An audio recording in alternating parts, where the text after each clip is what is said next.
पल्लवी आप सभी का ग्राम सेवा न्यूज चैनल में तहे दिल से स्वागत करती हूँ।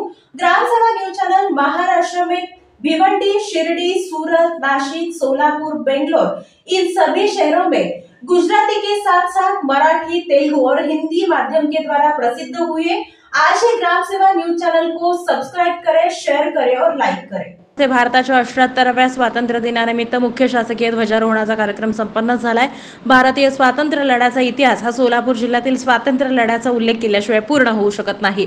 ब्रिटिशांच्या 150 वर्षांच्या राजवटीत मार्शल लॉची अंमलबजावणी झालेले एकमेव शहर सोलापूर।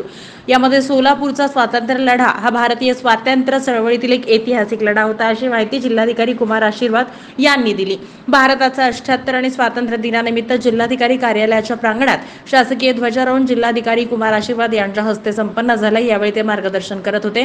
यावेळी खासदार प्रणिती शिंदे, सोलापूर महापालिकेचे आयुक्त शीतल तेली उगले, पोलीस शहर आयुक्त एम राजकुमार, जिल्हा पोलीस अधीक्षक शिरीष देशपांडे, जिल्हा परिषदेच्या मुख्य कार्यकारी अधिकारी मनीषा आव्हाळे, अपर जिल्हाधिकारी मोनिका सिंह ठाकूर, अतिरिक्त पोलीस अधीक्षक प्रीतम यावलकर, वंशपायन शासकीय वैद्यकीय महाविद्यालयाचे अधिष्ठाता डॉक्टर संजीव ठाकूर, निवासी उपजिल्हाधिकारी मनीषा कुंभार, तहसीलदार श्रीकांत पाटील यांच्यासह सर्व विभाग प्रमुख आणि अन्य अधिकारी कर्मचारी उपस्थित होते। जिल्हाधिकारी आशीर्वाद म्हणाले, भारताच्या स्वातंत्र्याचा आणि अखंडतेचा प्रतीक म्हणजे आपला राष्ट्रध्वज।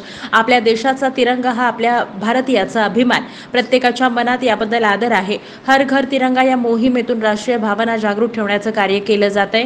ही मोहीम संपूर्ण देशासह सोलापूर जिल्ह्यात अत्यंत प्रभावीपणे राबवली जात आहे, असं त्यांनी सांगितलं।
भारताच्या स्वातंत्र्याचे आणि अखंडतेचे प्रतीक म्हणजे आपला